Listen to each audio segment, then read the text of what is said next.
Hey ladies, welcome back to the show. On today's episode, we are going to focus in on a quote that I saw that really resonated with me, and I think it will probably resonate with you too. We're going to talk about it in the context of your health, wellness, and self-care. That quote is, "The magic you seek is in the work you are avoiding." So this quote is from Dipen Pramar, and the context of it, I'll read you more of it, is that, this is his words, "We fool ourselves into thinking that the real magic lies in finding shortcuts or waiting for the perfect opportunity to come along. But the truth is, the magic you're looking for is in the work you're avoiding." We have all been there, I'm sure, knowing exactly what to do, but not quite being able to do it, knowing that we want to take a walk, but we can't quite seem to get off the couch. And we find endless reasons to avoid doing the very thing that is going to get us to our goal. Whether it is, again, sitting on the couch, skipping your workout, eating differently than you anticipated you would for the day, not employing anything to help with your sleep or stress. And a lot of times we're avoiding doing the very things that we know are going to get us to exactly the result that we want. So today we're going to explore how this happens and how to start thinking about it in a different way so that we can start to achieve the health and wellness and self-care goals that we all desire and deserve. Welcome to the Whole Health Empowerment Project podcast. This show is for women over 40 who are trying to create balance in their life when it comes to food, body, self-care, and wellness. You struggle to put yourself first, to maintain consistency when something isn't perfect, or maybe you feel like you don't have enough time or willpower to achieve the goals you desire. I'm your host, Trisha Stefankowitz, registered dietitian, nutritionist. I've worked with women like you achieve their goals by focusing on the next best step, no matter how messy, and meeting you where you are right now. In this show, you'll learn practical information, actionable strategies, and mindset tweaks so that you can feel healthier, more comfortable in your body, and make choices that work for your life. Come join me in failing forward, one imperfect step at a time, into the journey of health, wellness, and self-care. Welcome to your new project.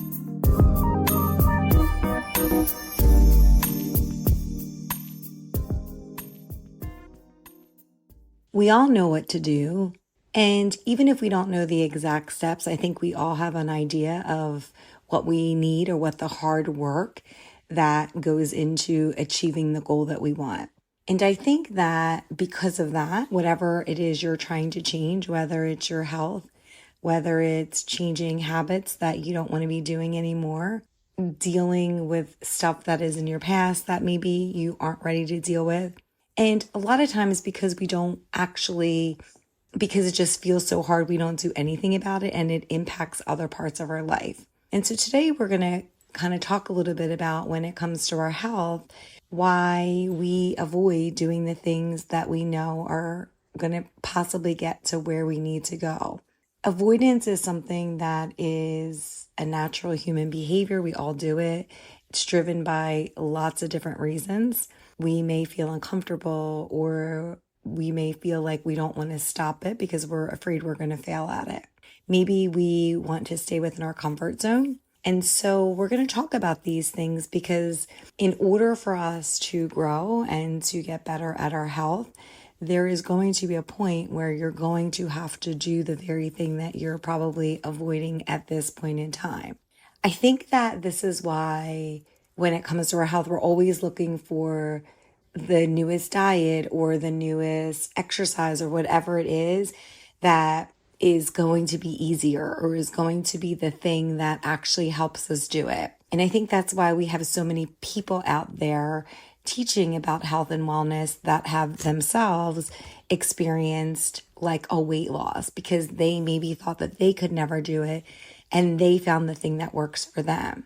And so with everything when it comes to your health, wellness, and self-care, it's about really trying to figure out what's going on with you. You are the study, you are the student, we are learning about you and what works for you. And it's going to be different for every person. And you have a million people that you could follow, millions and millions of people that you can follow. So first I want to kind of talk about why we avoid. And then at the end, we're going to start to think about some things that could work for you, right? Because this is all about you learning to figure out and come to a process that is sustainable for you so that you can get the health, wellness, and take care of yourself the way that you deserve to be taking care of yourself. When we talk about the avoidance part, so we know that, again, we avoid because of lots of different reasons. But when it comes to our health, we typically avoid things that require it to be hard or disciplined or something different from our normal habits or some sense of discomfort. And if we can start to understand why we do this or why you specifically do this, maybe we can dig into that a little bit more and then we can figure out how to proceed forward. One of the main things or one of the main reasons is this fear of discomfort. I am just like any of you. I do not want to feel uncomfortable or any kind of discomfort. And when it comes to anything health related, I think it gets really tricky because there can be an emotional discomfort that maybe you find comfort in food, and the idea of not having that anymore or having it less could create some form of discomfort for you. But also there's this form of physical discomfort in the terms of doing something that's harder for you physically. Maybe you're going to be sore after working out. Maybe your muscles are going to hurt. Maybe you're going to feel the physical discomfort of years of not doing anything. And again, with the emotional cravings or the feelings that come along with making changes to how you're eating in comparison to how it is today. So discomfort is a really big one. Maybe you're also feeling that you are going to fail and you don't want to fail again, because most people are doing this for many, many times already, and then to do it again and to not feel like you're getting the result that you want, that can be really scary and can lead to avoidance. If you've done this diet and you weren't able to stick with it, or you have tried different exercises in the past and you haven't been able to maintain it. So fear of failure is definitely something that a lot of people will express in terms of avoidance. You could be in this zone that you aren't going to be able to, like, you're avoiding doing the hard work for the long term, and you want maybe something that's instantly gratifying. And that can be related to the way you're eating, when we do this kind of all or nothing attitude where we are like all in at the beginning and then we kind of stop when it starts to get really hard. That can be eating for cravings and you're getting exactly what you want, and then in the long term feeling bad about it. That could be doing something really short term in like you're fine this exercise, but then you're not able to maintain it for the long term. It's like that instant gratification.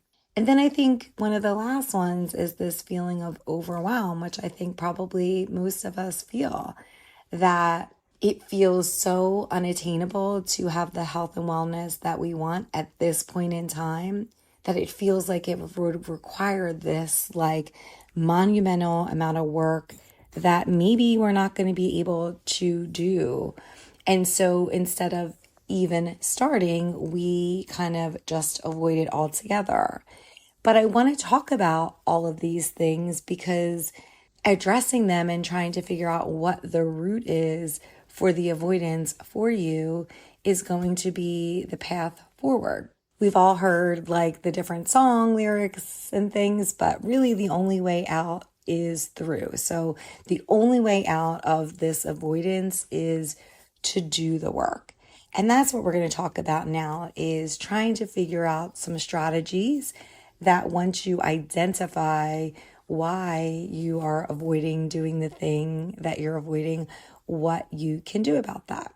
So acknowledging the reasons behind why you're avoiding something is pretty critical, because it then allows you to start taking steps that are actionable to work on the very thing that you're trying to do. And that's where the transformation process starts. The main thing I would say is to start small. We talk about this all the time on here, is that so many of us think that we have to make these huge changes and we have to do it right out of the gate. But in actuality, what's probably going to be the thing that gets us started, the thing that keeps us motivated, and the thing that is going to be the most sustainable for long-term health choices is to start small. When you're able to begin with small, manageable steps rather than overhauling everything at once, you're going to be able to make it less intimidating, and you're going to be able to make it more sustainable. I think about this a lot when it comes to anything that we have to do. And for my own life, I mean, as you all know, I had a hip injury. I had a hip replacement about a year ago. And to come to this terms that like I couldn't do the things that I could do prior to this hip injury was pretty awful. And I avoided having the hip replacement surgery for many years. And then once I did it, I was in, right? So I was in that avoidance part.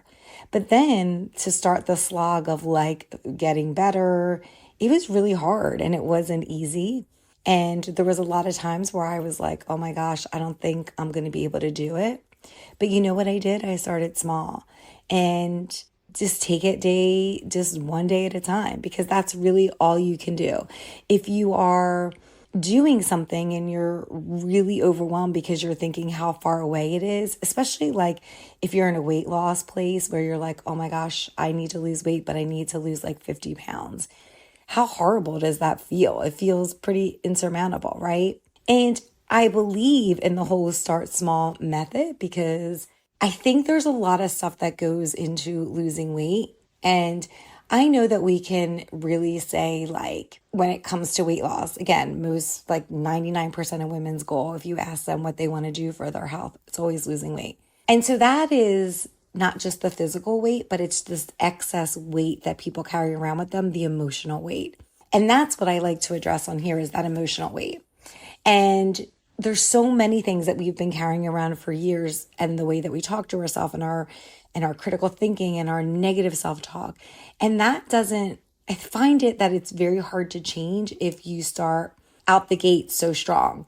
Because at the beginning, you will rely on like motivation, that you feel like you're in this place, that you can do it, this is going to be the time. But you lose that sense of motivation. And unless you're able to kind of talk yourself through and tackle the things, the mental excess weight that's in your brain that's holding you down, I think it can be really hard to maintain that for the long term.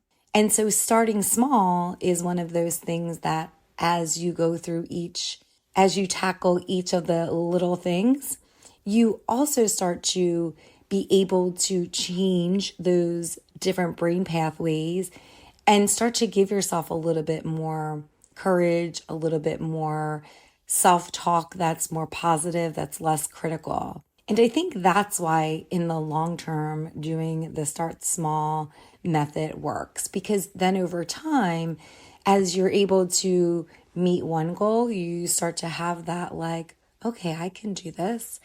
And then you give yourself that kind of nudge, and then you give yourself that positive reinforcement. And then you get to the next goal, and then you're like, oh my gosh, now I have 2 things that I can do. And over time, that's where you can start to get rid of some of that excess mental weight that is holding you down from any of the goals that you're trying to achieve. And that's going to be the thing that over the long term will be able to work more than motivation, that endless like repeating the behaviors and reinforcement of the positive behaviors that you're trying to do, rather than relying on this bit of motivation that you might have at the beginning and at middle parts in your journey. You're going to need to have this change in your brain and the things that you tell yourself all along the way in order to maintain that for the long term. And a lot of times I think what we do, myself included, is we get into these places that we think like this is the time, we think that there's not going to be any drawbacks, and we think we can have the progress without changing those negative thoughts or the negative self-talk or the critical thinking that we've been doing for 40, 50 years. And so that's why I believe that starting small is the way to go.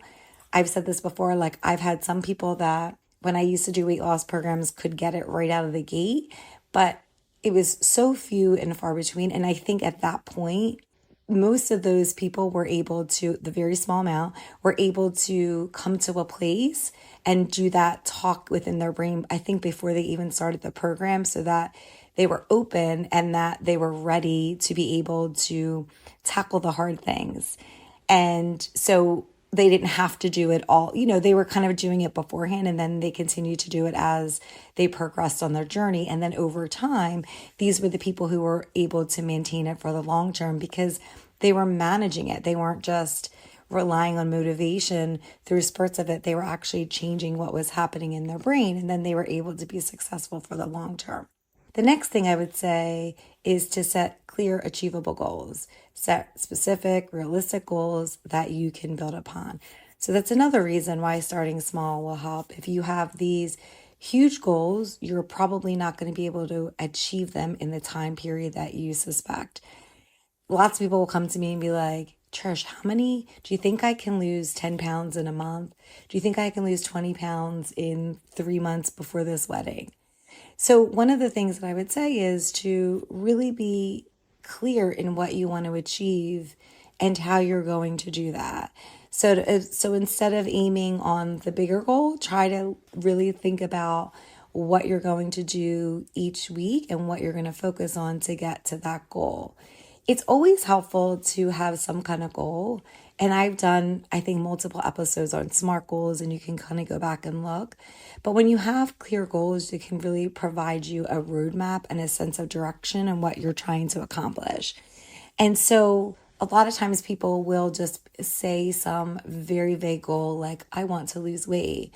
But you really have to kind of dig in there and start to figure out specifically what is it that you're trying to achieve what you're trying to achieve this time, when you're going to measure it by. Is it realistic? Do you have a time period bound to it? They're your SMART goals. And so, for example, if it is weight loss for you, trying to figure out how are you going to get there? Like, what are you going to do today to get you there? What are you going to do tomorrow? What do you want to accomplish by the end of this week? And then it's looking back at the end of the week and really being specific and saying, okay, this worked, this didn't, and then honing that in or changing it. And then the next week, trying again with the changes that you've made. And then over time, you critique that. And then that's when you get closer to your goal because you figure out what works, what doesn't work, and then you redefine it. I think this part can be hard because it usually tends to take a lot longer than we think it will. I mean, even with the example with my hip, when I would first start exercising after I did rehab, there were so many times that I failed. I couldn't do the things that I thought that I could do. And even now, I'm not 100%, but I'm closer. But I didn't really focus on what I couldn't do. I was just trying to focus on what was the bare minimum that I could do. And even if I could do something for 5 minutes or 10 minutes or 15 minutes, and then over time, I would go back and be like, okay, I did this last week at 10 minutes. Let me try this week at 15 minutes. And it was a slog at the beginning because it was so hard. And it tends to be a slog. There's some days where it's hard as fuck, excuse my French. But, so I'm just saying, like, I think it ends up taking a longer period of time sometimes, and we get frustrated by that. But I think that it's really normal to do that because we don't just figure out what works for us based on what other people do. We have to actually experience it. We have to go through the process. And then we do it for a couple of days and we say, oh no, this didn't work, but let me change this, and that. And so instead of giving up when it feels really hard, just kind of keep going and create that routine. Because that's the next thing I would say is that routine that you're really starting to figure out, that's the basis of your new habits. And that's the basis of the new things that you are doing each day to get you to where you want to be.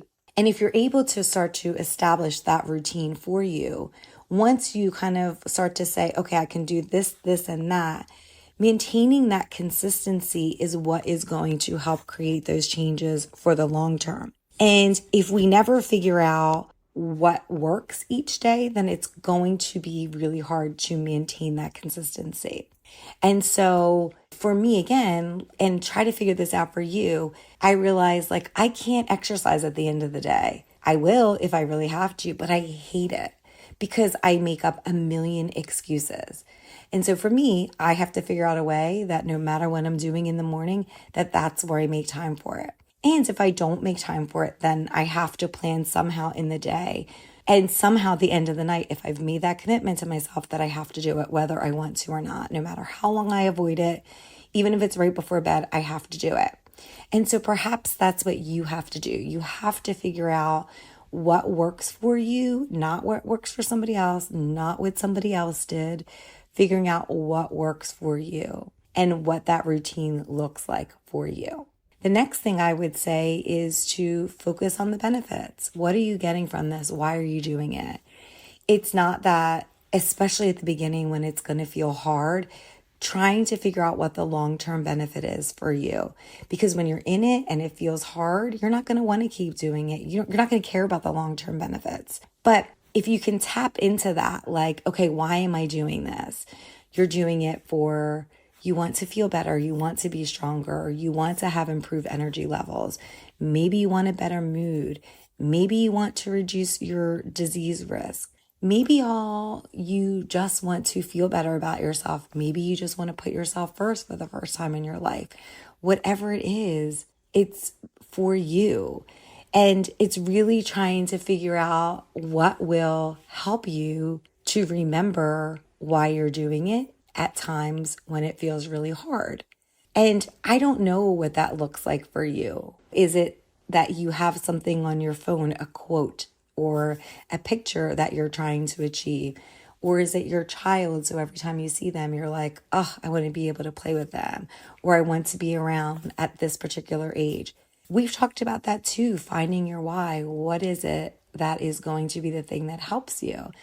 And it's probably going to change as you get closer and closer to your goal or further down the pathway from where you are today. But I want you to find something that is important to you that can give you some clarity about why you're doing it. And today it might just be that you want time to yourself and you just need to clear your mind.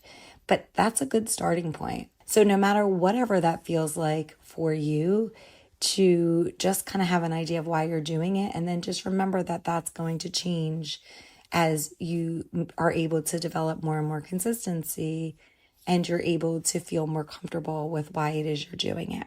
And then I would say like really being compassionate with yourself and knowing that there's going to be some feelings of discomfort and you're going to have periods where you avoid doing what you want to do.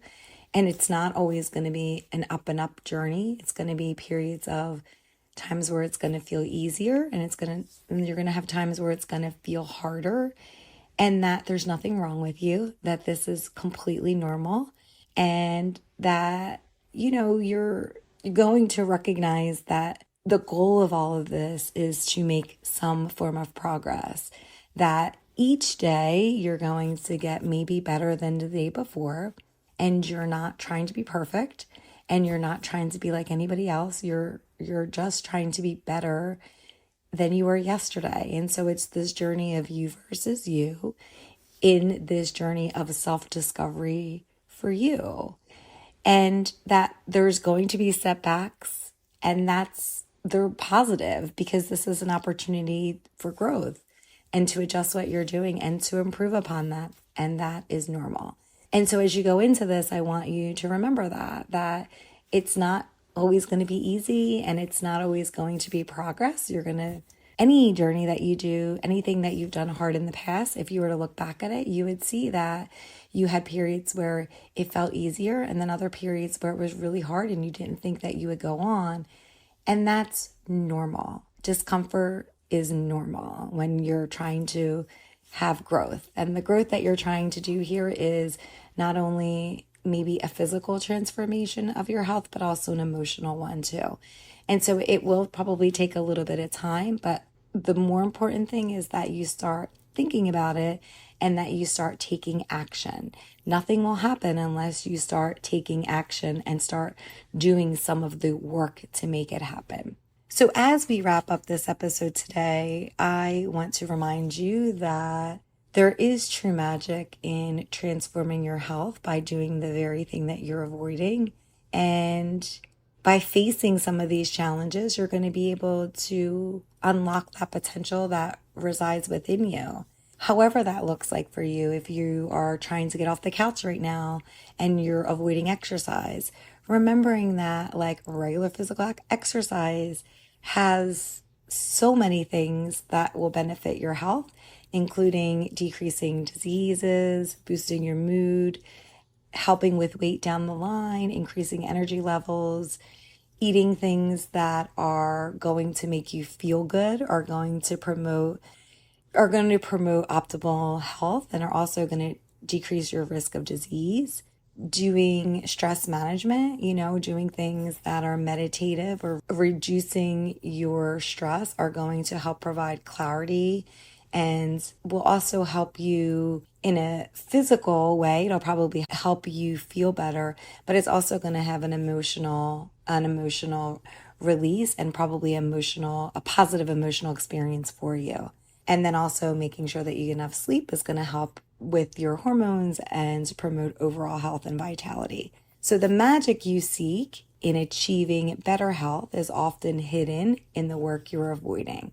By understanding some of the reasons why you're avoiding, then you can start to implement strategies that are practical and that are unique to you so that you can start to take action and move forward when it comes to your health. And that work part of it may seem the most difficult, but if you're able to really kind of start small, stay in the idea of kind of figuring out what it is you want, setting some achievable goals, creating a routine that works for you, even finding some kind of accountability will help too.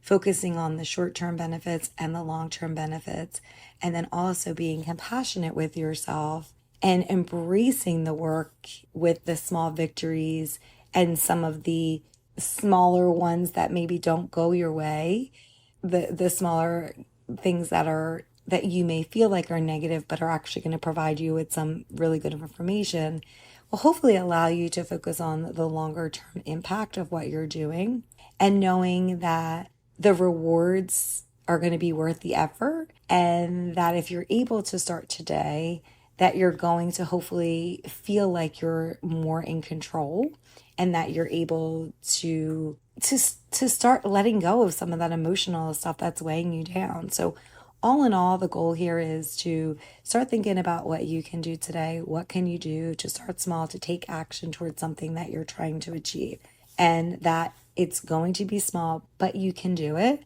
and that you're never going to be able to avoid the work. You're going to have to do it if you're going to be able to achieve the goal that you want. And so I encourage you today to start thinking about what it is you're avoiding and what action you can do today to work against that avoidance. And if you're a woman over 40, you can grab my freebie in the show notes, 5 things you should be doing today. If you're over 40, when it comes to your health, maybe you start somewhere as small as that. But I believe that you can all do it. And I think it's just this idea of really tackling what's going on inside our brain and really seeing what it is in there that's kind of holding us back. And as you know, I believe in therapy. I've been doing it for a really long time. And certainly if you feel like you need some of that. So I believe in you guys, and I thank you for listening. And I encourage you to look at what you're avoiding today so that you can start figuring out what step you can take to move forward and start having that journey into your health, wellness, and self-care that you deserve. Thanks so much for listening to this episode. If you found value in this podcast, please rate, review, or subscribe on Apple Podcasts or Spotify. Don't forget to share this episode with your friends. Together, we can take tiny, imperfect steps towards creating the whole health we desire and deserve. Don't forget to grab your freebie. You can find the link in your show notes or over at triciard.com. I'll see you back here next week.